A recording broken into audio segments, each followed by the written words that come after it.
mga kababayan, ang pambansang awit ng Pilipinas. Bayang magiliw, Diyos na sinangan, alam ng puso, sa itig mo'y buhay. Lupang hinirang, buyan ka ng matitig, sa manlulugig, di ka pasisilig. Sa dagat at bundok, sa simulat, sa langit mong buhaw, may nilaghang tula at awit sa paglayang minamahal. Mag-iskap ng watawat, mo'y tagumpay na naghihilig. Ang bituin at araw niya kailan pag may maghihili. Lupa at araw ng magkapit o sila, buhay langit sa piling mo. Ang nilaya na pagkay ng haakit, ang mamatay ng dahil sa'yo.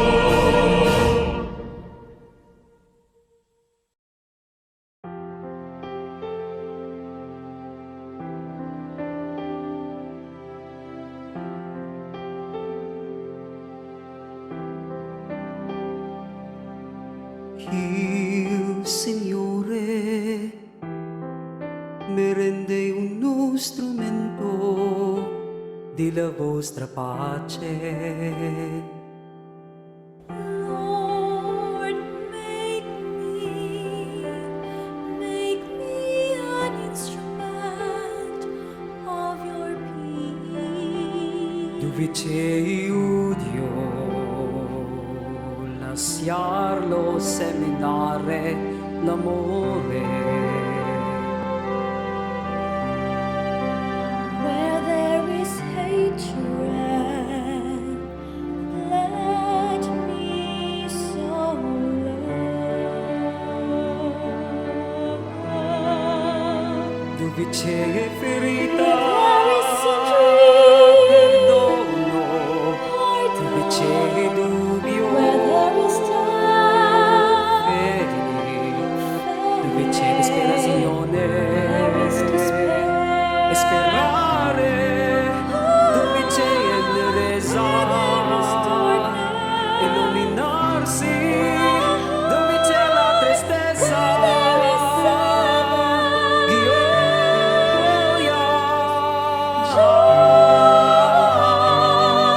oh, divine Master,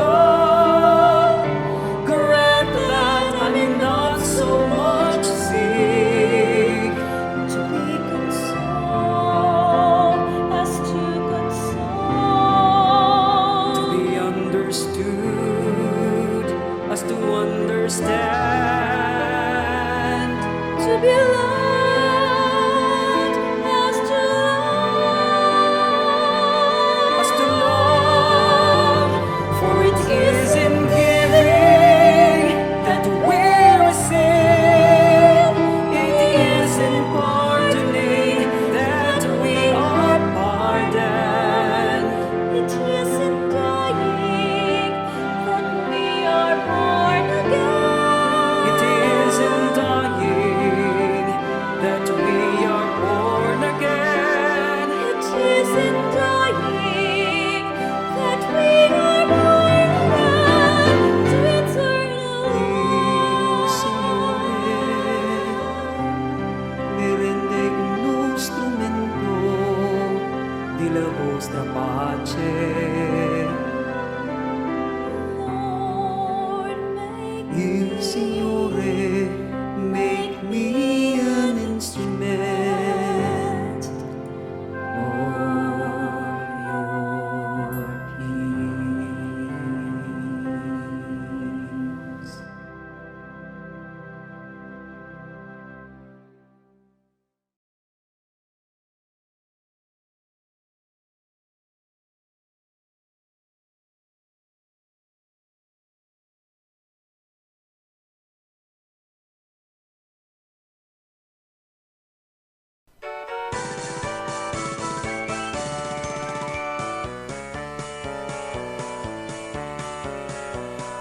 Diyos sa iyong Mindanao mabuhay, kay mahal na mong natawa. Swagon masigla kung malipayon, pagpano sa katahon. Magpapiling kaling kasing-kasing, ang kabanaan o kamalipayon. Isa ka lumego maang magpaibabaw, ang kahon sa'yo kanina. Mabuhay ang iyong Mindanao, tutan na among natawan. Isag-usap ang kalimar, kami na minahalan. Sa buhat ang katuyuan, simbolo sa kagawasan. Magpabiling na magkahirusa, kadaugan sa tanan. Mabuhay ang iyong Mindanao, tutan na among natawan. Isag-usap ang kaliwat, kami na minahalay. Sa buhat ang katuyuan, simbolo sa kagawasan.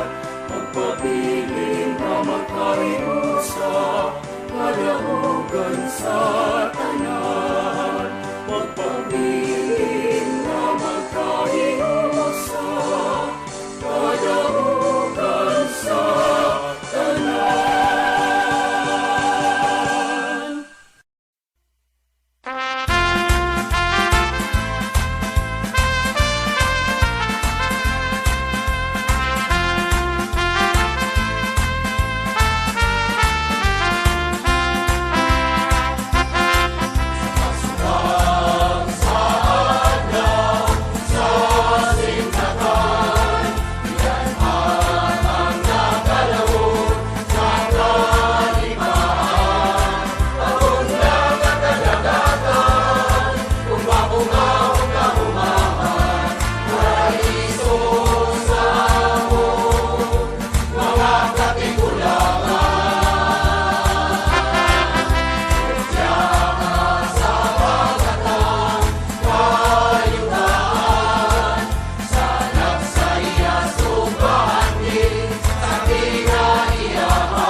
My respect to our school's division superintendent, Dr. Olga C. Alunsabe, Assistant Schools Division Superintendent, Dr. Dionisio L. Liwagon, our beloved school principal, Mrs. Helen S. Palasan, teachers, faculty and staff of Cogon Elementary School, parents and guardians, my fellow graduates, ladies and gentlemen, my warmest greetings to each and everyone.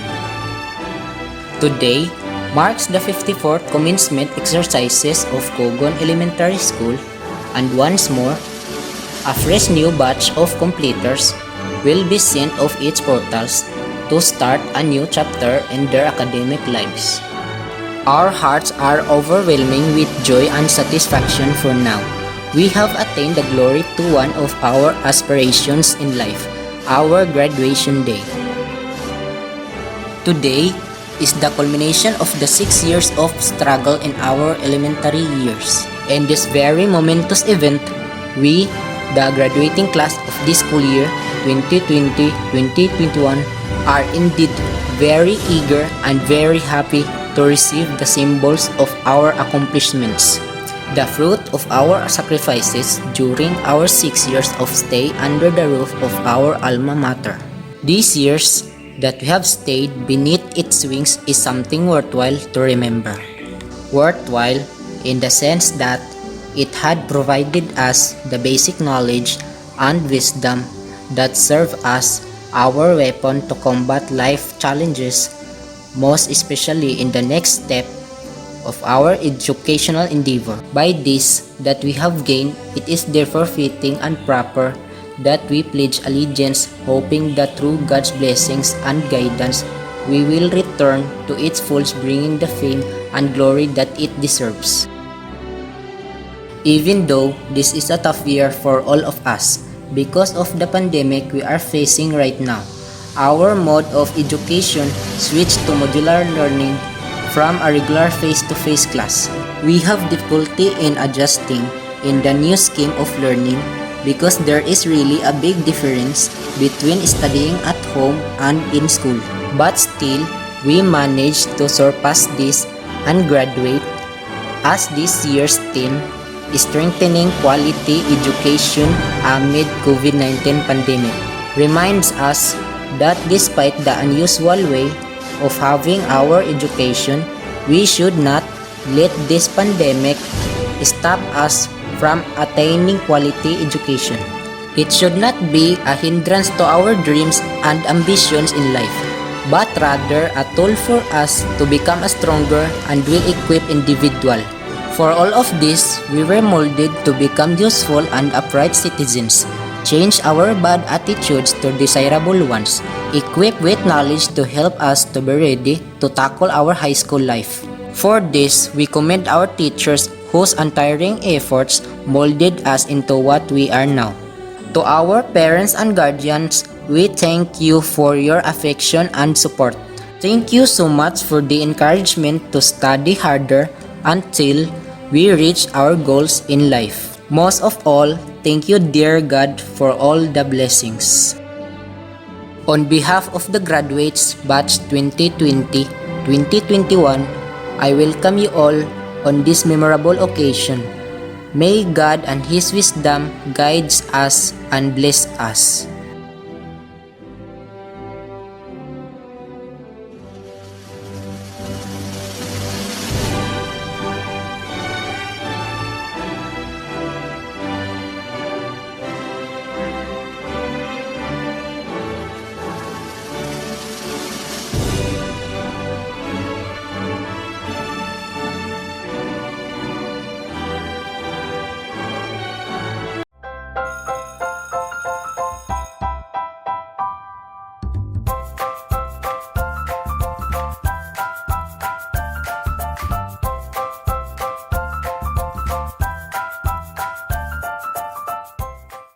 Good day to each and everyone who is attending virtually present at this time of our graduation ceremonies for our beloved and very precious graduates for the school year which ends at this time.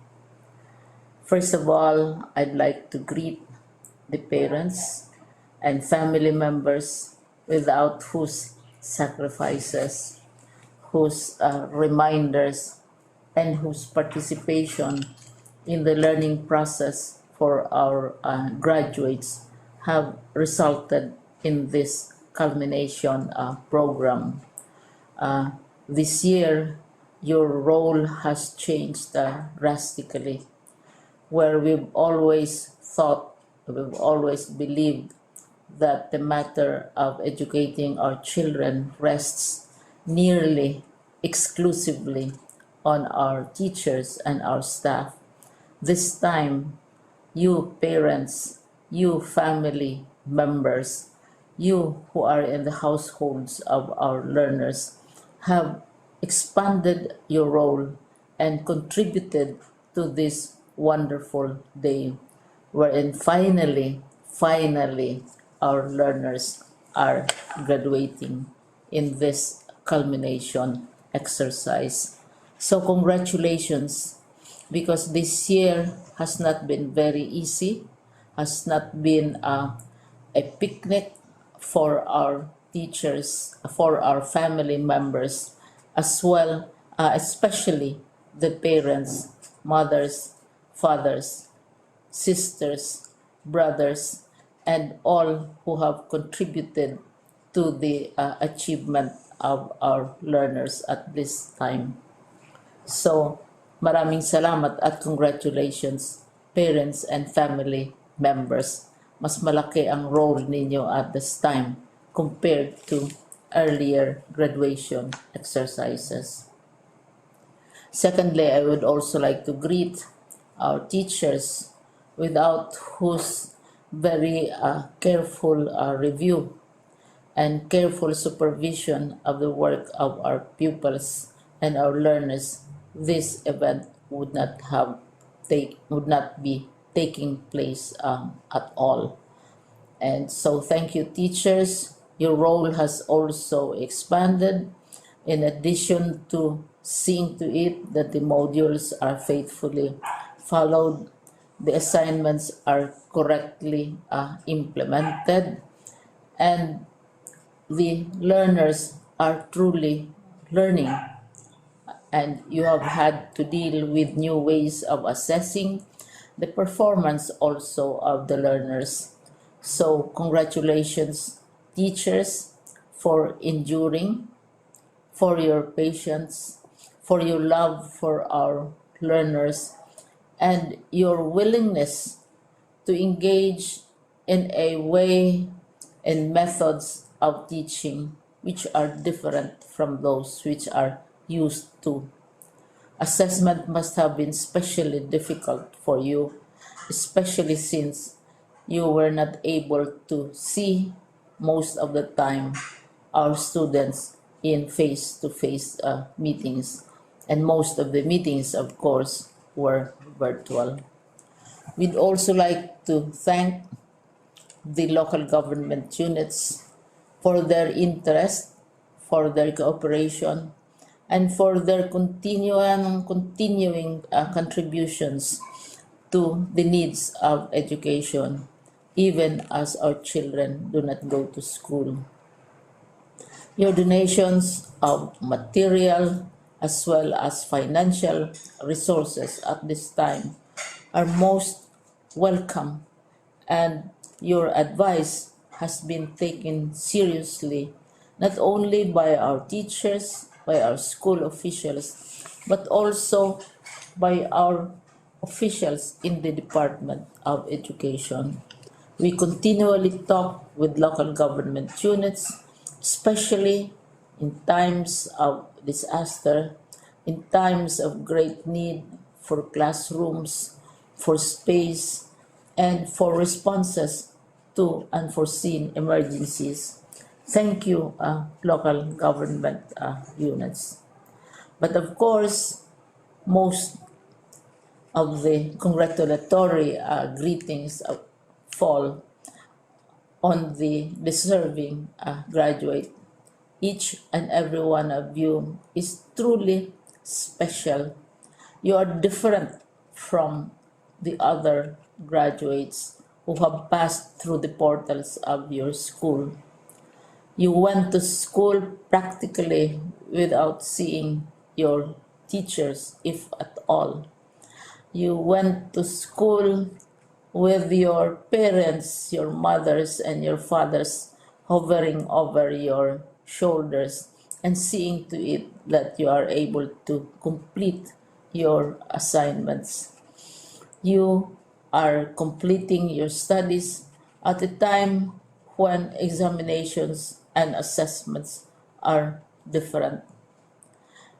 You are culminating these long months of hard work at this time, even as you have to do family chores, even as you are distracted, and even as your world has turned upside down, and it seems and it appears as if we don't know what the future holds and what will happen next.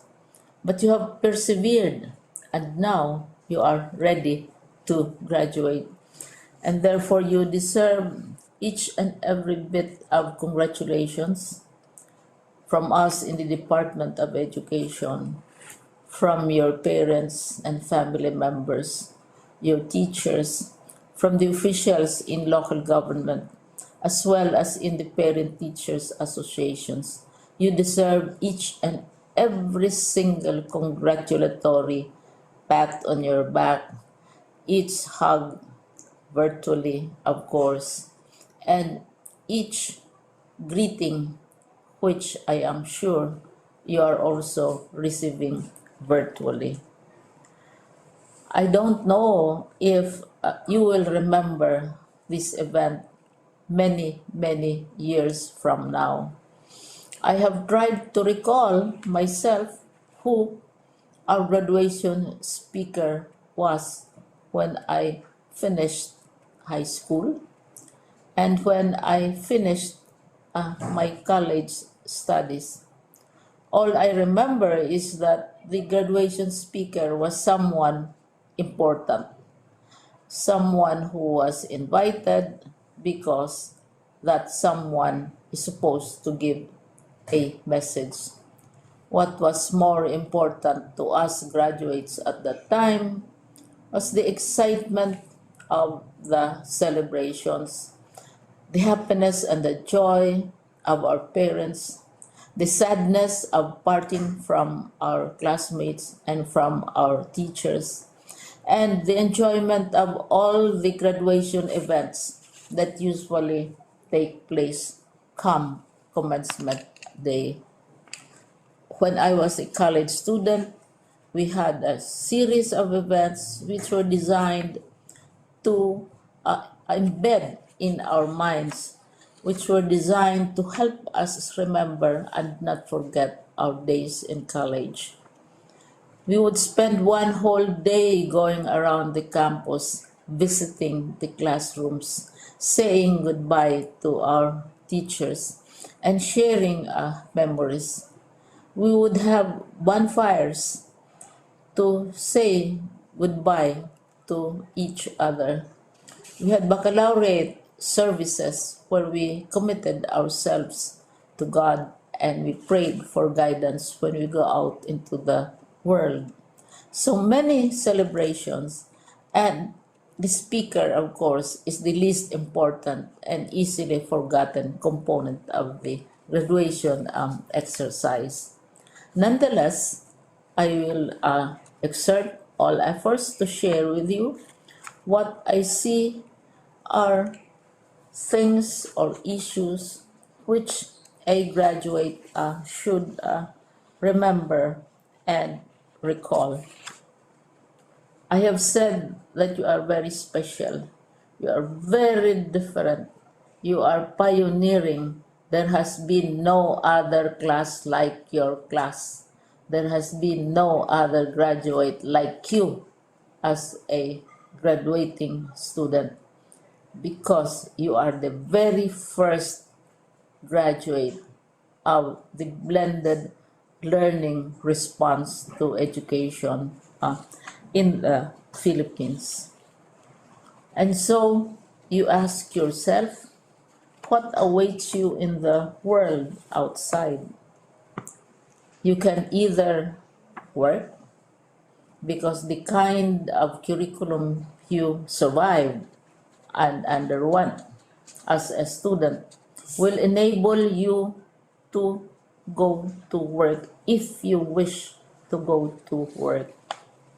Some of you will proceed to further studies, and this would be a wonderful thing, because there are many opportunities for further expanding your knowledge, for further answering and looking for explanations of issues, events that make you curious, especially in science, in technology, and also in the arts.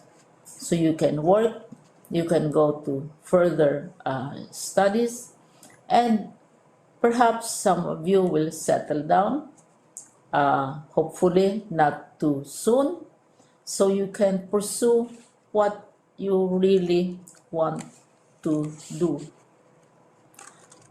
So today, this is why we call this exercise a commencement exercise. It's not the end of our studies. It's not the end of all our efforts with blended learning, with modules, with floods, with earthquakes, and of course with COVID. It's a commencement of doors opening to you. More doors will be opened because you are a graduate. You can work, you can proceed for further studies, you can help your parents, and you can perhaps look for opportunities to do what you have always wanted to do, whether at work, whether at advanced studies, whether at learning more in science and technology, in mathematics, and in the arts. All of these opportunities are available to you. More doors are being opened. I hope you will select the door which arouses your curiosity, the door which will help you know more about this world, and the door which will allow you to contribute to the development of our country and contribute whatever we can to solve our problems and our challenges. Congratulations once more to each and every one of you. Congratulations to you, parents and family members. Congratulations to you, teachers. When I was chair of the board of Silliman University, each time we had graduation ceremonies, during the baccalaureate and during commencement itself, I would cry. I would cry because you are sending out into the world a new batch of graduates, and we want to be sure that what is awaiting them is appropriate. We want to be sure that they are ready for what awaits them when they select which door to open. And so we tell you, go out to the world, do whatever you want to do. God be with you, and be assured that all of us love each and every one of you. Congratulations.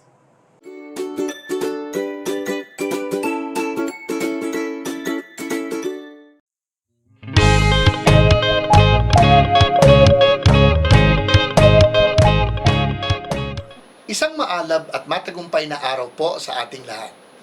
Mula dito sa amin sa Kagawaran ng Edukasyon sa Amihan ng Mindanao. Graduation, completion, or moving up ceremonies are testimonies of excellent coordination, genuine hard work, and great love. When the COVID-19 pandemic struck the world, hitting the various sectors including education, the Department of Education, through the competent leadership of Secretary Leonor Magtolis Briones, firmly accepted the challenge to continue education, bravely wrestling with the challenges of the pandemic and unceasingly finding solutions to address any emerging problems. Amidst all these difficulties, emerged excellent coordination across all levels of governance and the different stakeholders, with the teachers at the forefront of delivering the basic education learning continuity plan. And here they are, our learners, who willingly submitted themselves to blended distance learning, painstakingly learning the ways of the new learning landscape, and successfully accomplishing all their academic requirements through genuine hard work. But these successes would not have been possible if not for the great love of the parents and guardians who have been selflessly offering their prayers, time, and resources. In other words, the successes of our learners, our teachers, our leaders, and the Department of Education at large, with the unwavering support of all our stakeholders, are products of our collective decision to succeed as one family. On behalf of the entire DepEd Region 10, allow me to thank and congratulate everyone for this great feat, which attests that DepEd indeed is on track. But just like what is said in our theme for this year's end of school year rites, strengthening quality education amid COVID-19 pandemic, we need to be on our toes. The COVID-19 pandemic is real, and so are other education emergencies. All together, let us rise from this pandemic, recalibrate our learning continuity plans, and continue to deliver quality education for our learners, the heart of DepEd 10. Muli, binabati ko ang lahat ng nagtapos sa taong ito. Hangad namin ang inyong patuloy na tagumpay, anumang landas ang inyong tatahakin. Pagpalain nawa kayo ng poong may kapal. Marami pong salamat.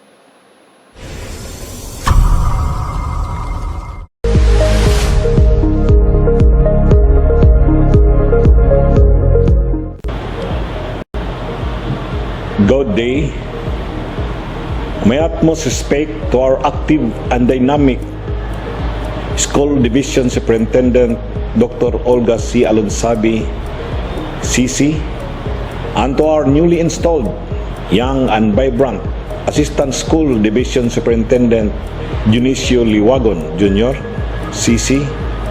Thank you for this opportunity of allowing me and the office that I represent to be part of this very one-of-a-kind, historic, and symbolic event in the lives of our learners and their family. My warmest congratulations to our learners who are now going to undergo the moving up, completion, and graduation ceremony via virtual platform. My salute also to all the proud parents who never lose their hopes and did not hesitate to let their children continue their schooling under the threat of COVID-19. Thank you for entrusting your child education to the Department of Education, El Salvador City. Your sacrifices and hardship were never put in vain. My great respect also to our education frontliners, our dear teachers who, without slightest hesitation, answered the call of their profession to perform and help DepEd deliver its mandate. Be assured that I, being the father of this city, including the people that I represent, admire, appreciate, and recognize fully your dedication, commitment, and passion when you offer yourself to serve our learners in El Salvador's. This ceremony that we are having today is a celebration of our victory. We emerged triumphant over an enemy that took us away almost anything, an enemy that changes everything about our way of living.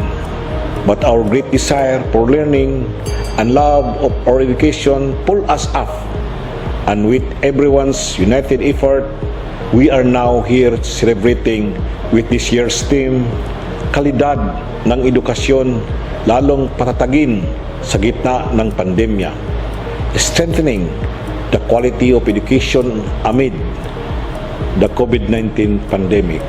I am calling you, all of you, learners, parents, teachers, and even non-teaching personnel, to never lose sight and hope for our dreams. Do not get discouraged of the situation that we are in at the moment.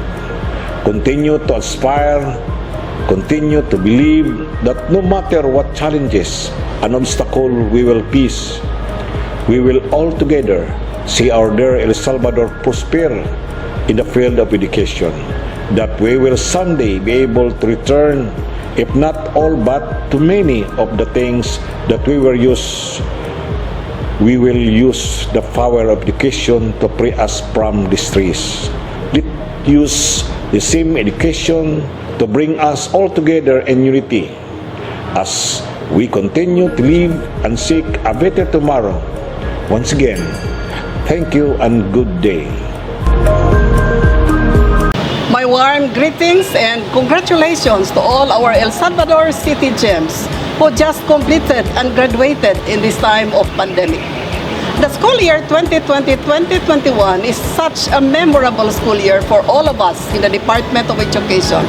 The year was characterized with fear, uncertainties, and complexities brought about by COVID-19.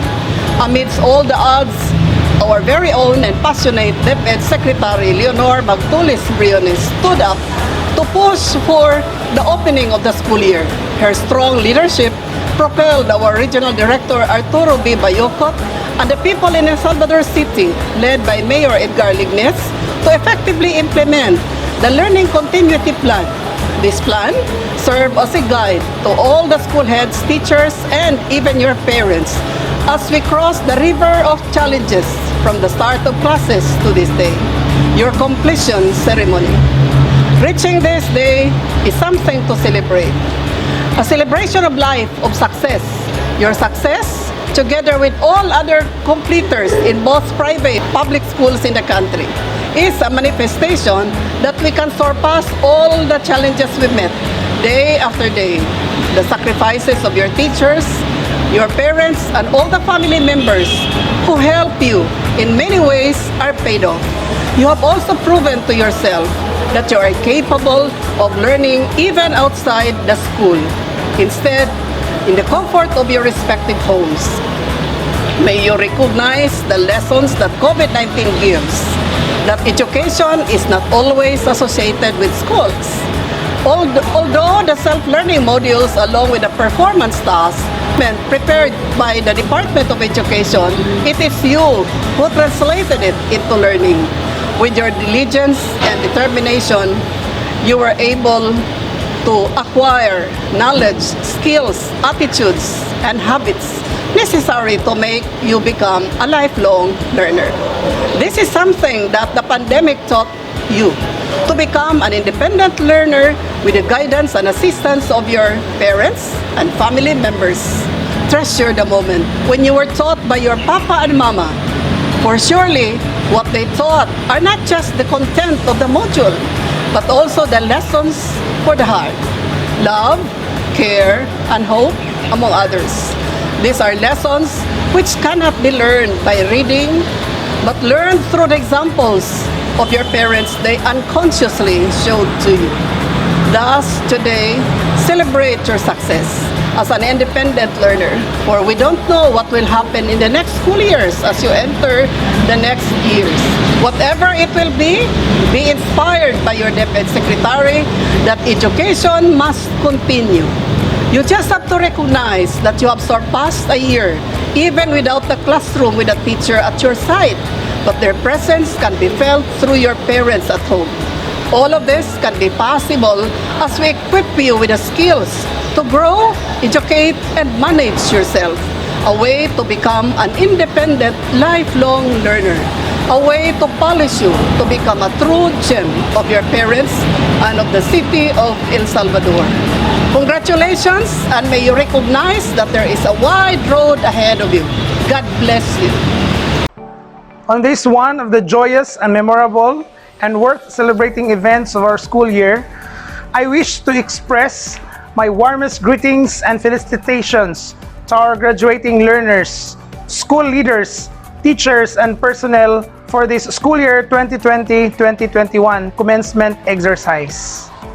Upon my assumption to office as the officer in charge in the Office of the Assistant Schools Division Superintendent of our Schools Division, I am bringing with me my grateful heart as well as excitement in congratulating you all for this year's accomplishment and milestone. Despite the pandemic, we have braved the challenges and now we come out victorious amid the various concerns that halted some of our regular activities. In this memorable occasion, it is but fitting to express our earnest gratitude to all of our partners, both internal and external. It would have been more challenging and most likely impossible to discharge our mandate, that is to deliver quality, accessible, relevant, and liberating education without the helping hands and generous hearts of our partners, parents, LGU officials, and the entire community in general. Indeed, the challenges are great. However, with the dynamism manifested by our teachers, school leaders, and other partners, the strong desire of our learners, and the motivation of our parents and guardians, our learners have stood firm and continuously responded to the task we have provided them. May the celebration serve as our victory activity, as it would remind us that through our concerted efforts, we have continuously delivered the basic education services that our beloved Tagnipanon learners truly deserve. To our dear parents, guardians, and teachers, thank you for being the strongest forces that pushed our learners to the limits. We are truly blessed of your commitment, dedication, and selflessness in handling our beloved learners. Indeed, your love and labor have brought us to this very day, the day to cherish all that we have started. To our beloved learners, continue reaching for your dreams. You can only achieve what you have dreamed of when these are coupled with actions. We are reminding you to limit your engagement with mobile games and devote most of your time in reading and other worthwhile activities. Moreover, we are congratulating you for having successfully responded and complied the requirements and finally finished your respective grade levels. Altogether, sama-sama sa pagsulong sa dekalidad na edukasyon para sa ating mga kabataang Tagnipanon, the gems of El Salvador City. Soar, El Salvador!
By the power vested upon me as the OIC Schools Division Superintendent of the Division of El Salvador City, and with the certification of your school head that you have satisfactorily completed all the requirements of the basic education program, I hereby confirm you graduates of school year 2020-2021. Congratulations, and you may now receive your diploma.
My respect to our school's division superintendent, Dr. Olga C. Alonsabe, Assistant Schools Division Superintendent, Dr. Jonesio E. Liwagon, our beloved school principal, Mrs. Helen S. Palasan, teachers, faculty and staff of Cogon Elementary School, parents and guardians, my fellow graduates, ladies and gentlemen, my warmest greetings to each and everyone.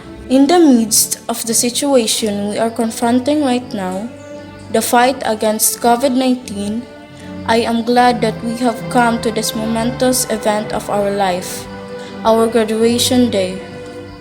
I'm glad and honored to convey this tribute message to our dear alma mater, Cogon Elementary School, who formed and molded us to attain this extraordinary accomplishment for all of us today.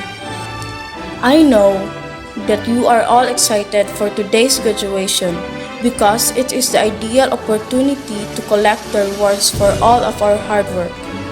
The problems and challenges we handled each grade level will now become lessons that we can bring to become a better individual.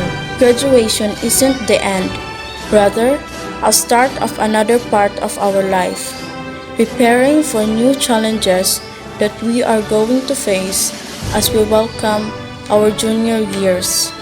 We have to hurdle every obstacle that may come our way in order for us to achieve our dreams and aspirations in life.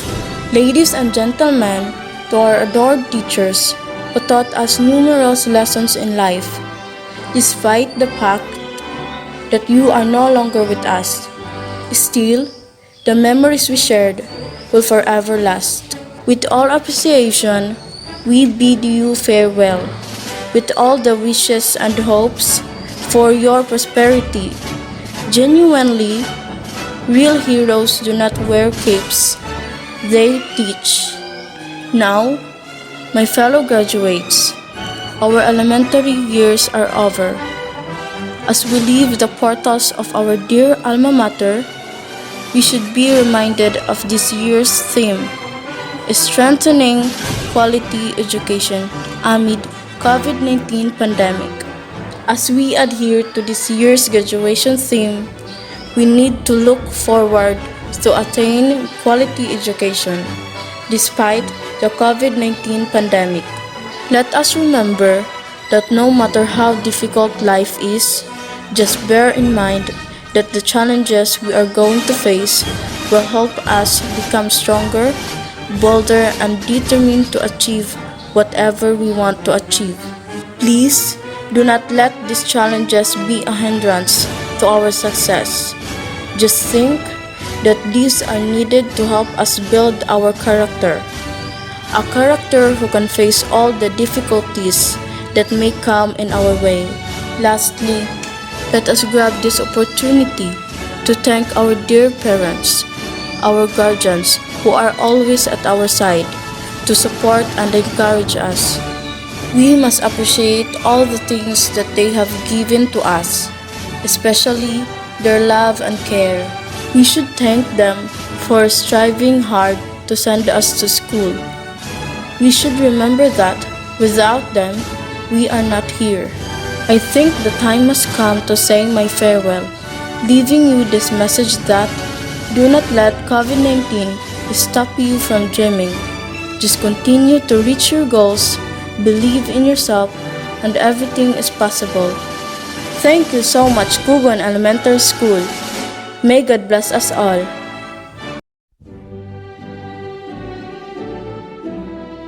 To our school's division superintendent, Dr. Olga C. Alonsabe, Assistant Schools Division Superintendent, Dr. Dionisio L. Liwagon, our beloved school principal, Mrs. Helen S. Palasan, faculty and staff of Cogon Elementary School, parents and guardians, my fellow graduates, ladies and gentlemen, a pleasant day to each and everyone. Let me grab this opportunity to thank all the people behind this activity. Despite the situation we are facing right now, we were able to have a graduation ceremony. To our beloved teachers who spent the last 6 years molding us to become a better person, we thank you for all the wonderful lessons you have shared to all of us.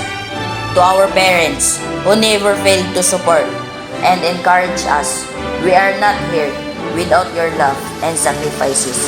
To all my fellow graduates, I commend you for all your hard work just to reach this moment, a moment in which a new chapter of our life will begin, a moment in which we harvest the fruits of our labor.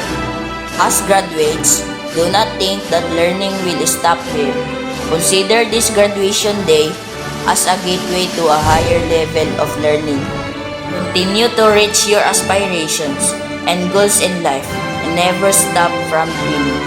There would always be trouble along the way, but never let this trouble stop you in reaching your goals, and just continue to strive hard and work for your dreams.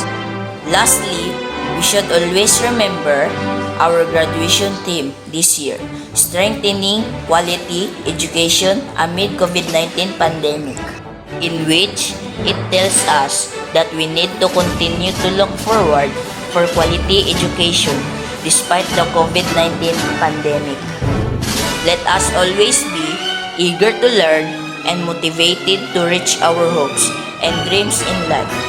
Once again, good day everyone, and congratulations class of 2021. May God bless us all.